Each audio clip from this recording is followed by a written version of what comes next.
Next on the list of STIs, we have something called cytomegalovirus. So this is a viral sexually transmitted infection, and according to the CDC, this is spread through fluids such as saliva, urine, sexual fluids like semen, and breast milk. So this isn't like exclusively transmitted through sexual contact, but that is one way that it is transmitted. So, interestingly enough, about this STI, so according to Planned Parenthood, um, about 80% of the US population is estimated to be a carrier for this virus. And about 4 in 10 Americans are infected with CMV, this is a shortcut for the name of the virus, before puberty. So, generally by like saliva contact or something. Plus, once you're infected, similar to viruses like herpes and HIV, your body will retain the virus for life. So there's no cure. So it kind of begs the question, like odds are, most people don't really know what this virus is by name or anything. So like, why is that? And it turns out that infections in healthy, adolescents and adults are generally asymptomatic. So people can go their entire lives without knowing at all that they've been infected. And if there are symptoms, they're usually pretty mild and like non-specific. So like fever, fatigue, sore throat, that, those are symptoms that can be mistaken or taken for a number of other, causes. So, there's the primary reason why it's not like a super talked about, like, a buzzword or anything. Occasionally, cytomegalovirus can cause mono or liver issues, and congenital cytomegalovirus can have, greater, more like impactful consequences for infants and, just newborns, babies, which include like hearing loss and general growth and development problems.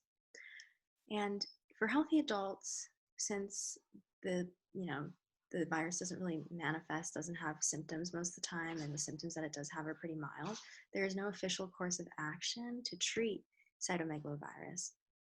However, for congenital cytomegalovirus, antivirals are usually given to the newborn to sort of like help improve the problems that are caused by it, not cure, because as I previously stated, there is no cure, and your body will retain the virus for the rest of your life. So that's a little overview on cytomegalovirus. And lastly, we have an STI called donovenosis. So donovenosis is a bacterial STI, and this causes genital ulcers. And donovenosis is spread through sexual contact with an infected site, so oral, vaginal, or anal intercourse anytime you come in contact. So after infection, one or more initially painless ulcers or sores or lumps will develop on the genitals or around the anus or the mouth. And if it's not treated with antibiotics because it's a bacterial STI, the ulcers will continue to increase in size over time. So donovenosis is known as like a slow progressing infection. So over time, the ulcers get bigger, can form raised red, like fleshy bump that progressively sort of destroys the skin as it grows. And other bacteria can infect these sores. You can get a secondary infection, causing them to be much more painful and just like distressing. And another really important thing to keep in mind is that donovenosis and like the sores and the ulcers that it causes can increase your chances of HIV infection, co-infection, because of the open sores. So that's something to keep in mind, that it is a risk factor for HIV.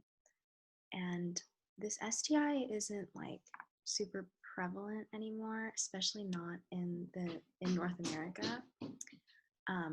However, it is pretty common in places of like tropical climate, or for example, Australia and South Africa. And similar to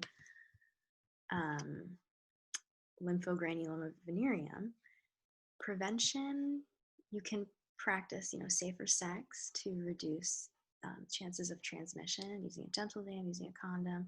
However, it is best to abstain from intercourse with a partner who has a visible ulcer or sore until it is healed and no longer visible.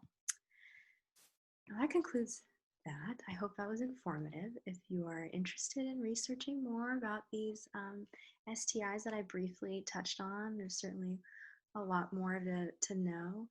The CDC is a great resource, CDC website, as well as I mentioned before, the New South Wales Government Health website goes pretty in depth. And you can find links to other, academic journals and other published works about these topics. So, yes, happy learning.